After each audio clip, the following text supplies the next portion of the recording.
അസ്സലാമു അലൈക്കും വറഹ്മത്തുള്ളാഹി. ബിസ്മില്ലാഹിർ റഹ്മാനിർ റഹീം. പ്രിയപ്പെട്ടവരെ, സൂറത്തുൽ ഹിജ്റിലെ ആയത്തുകൾ ഇന്നു മുതൽ പഠിച്ചു തുടങ്ങുകയാണ്. നമ്മുടെ പഠന ഗ്രൂപ്പുകളിൽ പുതുതായി ചേർന്നവരെ സ്വാഗതം ചെയ്യുന്നു. അള്ളാഹുവിൻ്റെ തൃപ്തി ലഭിക്കുന്ന വിധം ഖുർആൻ പഠിക്കുവാനും അത് ജീവിതത്തിൽ പകർത്തുവാനും ഉദ്ദേശിച്ചുകൊണ്ടുള്ളതാണ് ഈ ഖുർആൻ പഠനം. അതിന് അള്ളാഹു നമ്മെ അനുഗ്രഹിക്കുമാറാകട്ടെ. സൂറത്തുൽ ഹിജ്റിലെ ആദ്യത്തെ 2 ആയത്തുകളാണ് ഇന്ന് പഠിക്കുന്നത്. ഖുർആന്റെ മഹത്വത്തെക്കുറിച്ചും പ്രസക്തിയെക്കുറിച്ചും അതിനെ അവഗണിച്ചു തള്ളുന്ന സത്യനിഷേധികൾ തങ്ങൾ അതനുസരിച്ച് ജീവിച്ചിരുന്നെങ്കിൽ എത്ര നന്നായേനെ എന്ന് നഷ്ടബോധത്തോടുകൂടി ആഗ്രഹിച്ചു പോകുന്ന ഒരു സമയം വരാനിരിക്കുന്നു എന്നതിനെക്കുറിച്ചുമാണ് ഈ 2 ആയത്തുകളിൽ പറയുന്നത്. അലിഫ് ലാം റാ എന്ന 3 അക്ഷരങ്ങൾ കൊണ്ട് തുടങ്ങുന്ന സൂറത്തുകളാണ് സൂറത്ത് യൂനുസ് മുതൽ തുടർച്ചയായി നാം പഠിച്ചു വരുന്നത്.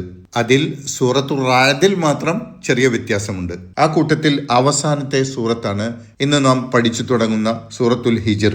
ഖുർആനിലെ ചില സൂറത്തുകൾ വിവിധങ്ങളായ അക്ഷരങ്ങൾ കൊണ്ട്, കേവലാക്ഷരങ്ങൾ കൊണ്ട് തുടങ്ങുന്നതിനെക്കുറിച്ച് ഇതുപോലുള്ള അക്ഷരങ്ങൾ മുമ്പുള്ള സൂറത്തുകളിൽ വന്നപ്പോൾ പലപ്പോഴായി വിവരിച്ചതാണ്. നബി സല്ലല്ലാഹു അലൈഹി വസല്ലമയിൽ നിന്ന് ഈ അക്ഷരങ്ങളെക്കുറിച്ച് ഖണ്ഡിതമായ ഒരു വിശദീകരണം വന്നിട്ടില്ലാത്തതുകൊണ്ട് അതിനെക്കുറിച്ച് പണ്ഡിതന്മാർ വിവിധങ്ങളായ അഭിപ്രായങ്ങൾ പറഞ്ഞിട്ടുണ്ട്. എന്നാൽ അവയൊക്കെ നിരീക്ഷണങ്ങൾ മാത്രമാണെന്നും ഖുർആൻ പഠിക്കുന്നവർ മനസ്സിലാക്കേണ്ട അനിവാര്യമായ അർത്ഥം ഈ അക്ഷരങ്ങൾ കൊണ്ട് പ്രത്യേകമായി ഉദ്ദേശിക്കുന്നില്ലെന്നും അതോടൊപ്പം അത് ഖുർആന്റെ ഭാഗമായി മനസ്സിലാക്കി പാരായണം ചെയ്യേണ്ടതുണ്ടെന്നും മനസ്സിലാക്കുകയാണ് വേണ്ടത്. ഇങ്ങനെ കേവലാക്ഷരങ്ങൾ കൊണ്ട് തുടങ്ങുന്ന 29 സൂറത്തുകളാണ് ഖുർആനിലുള്ളത്. ഇവയിൽ അധികവും മക്കി സൂറകളാണ്. ഒരക്ഷരം മുതൽ 5 അക്ഷരങ്ങൾ വരെ തുടക്കത്തിൽ വന്നിട്ടുള്ള സൂറത്തുകളുണ്ട്. എന്താണ് അലിഫ് ലാം റാ എന്ന് പറഞ്ഞതിന് ശേഷം ഈ സൂറത്തിൽ അള്ളാഹു പറയുന്നത് തിൽക ആയാത്തുൽ കിതാബി വ ഖുർആനിൻ മുബീൻ.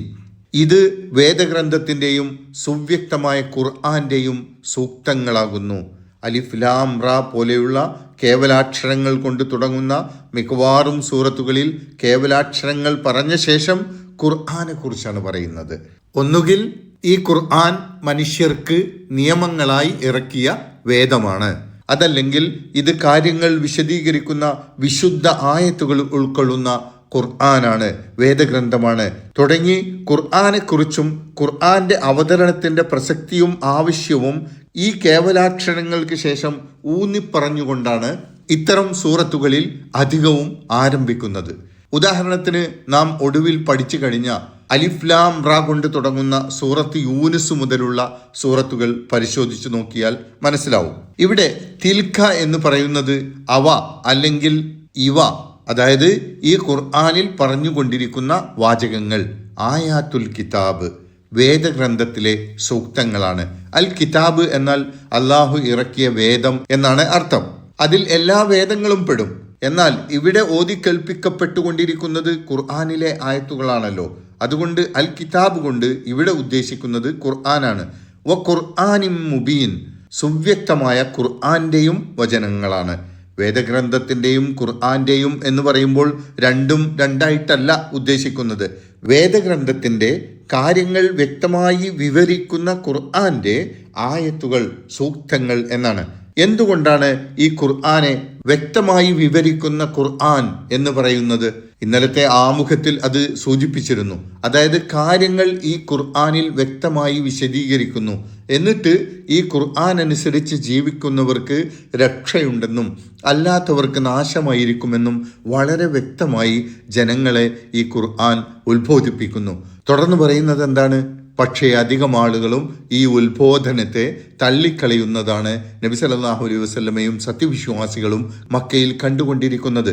അവർക്ക് സാന്ത്വനമായിക്കൊണ്ട് തുടർന്ന് പറയുകയാണ് റുബമാ യവദ്ദുല്ലദീന കഫറു. നിഷേധിച്ച് തള്ളിക്കളയുന്നവർ ആഗ്രഹിക്കുന്ന ഒരു സന്ദർഭം വരാനിരിക്കുന്നുണ്ട്. ലൗകാനു മുസ്ലിമീൻ, അവർ മുസ്ലിങ്ങളായിരുന്നുവെങ്കിൽ എത്ര നന്നായിരുന്നു എന്ന്. ഇപ്പോൾ ഈ മക്കയിൽ നിഷേധിക്കുകയും ധിക്കരിക്കുകയും ചെയ്യുന്നവർക്ക് ഒരു സന്ദർഭം വരാനുണ്ട്. അന്ന് അവർ പറഞ്ഞു പോകും, വല്ലാത്ത കഷ്ടമായി പോയി, അന്ന് നമ്മളും മുസ്ലിങ്ങളായിരുന്നെങ്കിൽ, ഈ മുസ്ലിങ്ങളോടൊപ്പം ചേർന്നിരുന്നെങ്കിൽ എത്ര നന്നായിരുന്നു എന്ന്. റുബ്ബ എന്ന വാക്കിന്റെ കൂടെ മാ എന്ന് ചേർത്തുകൊണ്ടാണ് റുബമ എന്ന പദം ഉപയോഗിച്ചിട്ടുള്ളത്. റുബയോടൊപ്പം മാ ചേർത്തപ്പോൾ ബാഇന്റെ കട്ടി കുറഞ്ഞ് റുബമ എന്നായി. ഖുർആനിൽ ഈ ഒരു സ്ഥലത്ത് മാത്രമേ റുബമ എന്ന ഈ പദം വന്നിട്ടുള്ളൂ. റുബമ യവദ്ദു, ആഗ്രഹിക്കുന്ന സന്ദർഭം വരിക തന്നെ ചെയ്തേക്കാം. അല്ലദീന കഫറു, സത്യത്തെ നിഷേധിച്ചവർ, ലൗഖാനു മുസ്ലിമീൻ, അവർ മുസ്ലിങ്ങളായിരുന്നു എങ്കിൽ എന്ന് പറഞ്ഞാൽ ഇപ്പോൾ മക്കയിൽ സത്യത്തെ നിഷേധിച്ചു കൊണ്ടിരിക്കുന്നവർ തങ്ങളും മുസ്ലിങ്ങളായിരുന്നുവെങ്കിൽ എന്ന് ഖേദത്തോടെ നഷ്ടബോധത്തോടെ പറയുന്ന ഒരു സന്ദർഭം വരാനിരിക്കുന്നുണ്ട് എന്നാണ്. ഈ സന്ദർഭം എപ്പോഴാണ് എന്ന് ഇവിടെ പറയുന്നില്ല. നബി സല്ലല്ലാഹു അലൈഹി വസല്ലം മക്കയിൽ നിന്ന് പോയി മദീനയിൽ എത്തിയ ശേഷം വൻ വിജയങ്ങൾ ഉണ്ടായിട്ടുണ്ട്.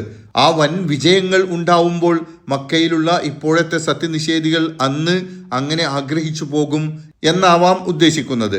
ഉദാഹരണത്തിന് ബദർ യുദ്ധത്തിലെ മുസ്ലിങ്ങളുടെ വിജയവും ഖുറൈശികളുടെ കടുത്ത തോൽവിയും കണ്ടപ്പോൾ ചില ഖുറൈശികൾ ഇങ്ങനെ മോഹിച്ചിരുന്നു എന്ന് പറയപ്പെടുന്നു. അതല്ലെങ്കിൽ ഇതുകൊണ്ട് ഉദ്ദേശിക്കുന്നത് മരണം ആസന്നമാവുമ്പോൾ താൻ തെറ്റുകാരനാണെന്ന് ഒരാൾക്ക് ശരിക്ക് ബോധ്യം വരുമ്പോൾ, അല്ലെങ്കിൽ പരലോകത്ത് നരകശിക്ഷയ്ക്ക് വിധിക്കപ്പെടുമ്പോഴോ നരകശിക്ഷ അനുഭവിക്കുമ്പോഴോ ആവാം. ഏതായാലും ആ സന്ദർഭത്തിൽ അവർ ഇങ്ങനെ ആഗ്രഹിച്ചു പോകും എന്നാണ് പറയുന്നത്. ഏതായാലും ഇപ്പോൾ അവർ ധിക്കാരികളാണെങ്കിലും സത്യവിശ്വാസികളായ നിങ്ങളോടൊപ്പം ചേരാനുള്ള അവസരം നഷ്ടപ്പെടുത്തിയതിൻ്റെ പേരിൽ അവർ ഖേദിക്കുന്നത് നിങ്ങൾക്ക് തന്നെ കാണാമെന്ന് നബി സല്ലല്ലാഹു അലൈഹി വസല്ലമയെയും സത്യവിശ്വാസികളെയും ആശ്വസിപ്പിച്ചുകൊണ്ട് പറയുകയാണ് ഇവിടെ. തുടർന്ന് അവരെ അവരുടെ പാട്ടിന് വിട്ടേക്കുക എന്നുകൂടി അടുത്ത ആയത്തിൽ ഇതിനോട് ചേർത്ത് പറയുന്നുണ്ട്. സമയക്കുറവുണ്ട്, അതുകൊണ്ട് ആ ആയത്ത് നാളെ പറയാം. അല്ലാഹു സുബ്ഹാനഹു വ തആല നമ്മെ എല്ലാവരെയും അനുഗ്രഹിക്കുമാറാകട്ടെ. അസ്സലാമു അലൈക്കും വറഹ്മത്തുള്ളാഹി വബറകാതുഹു.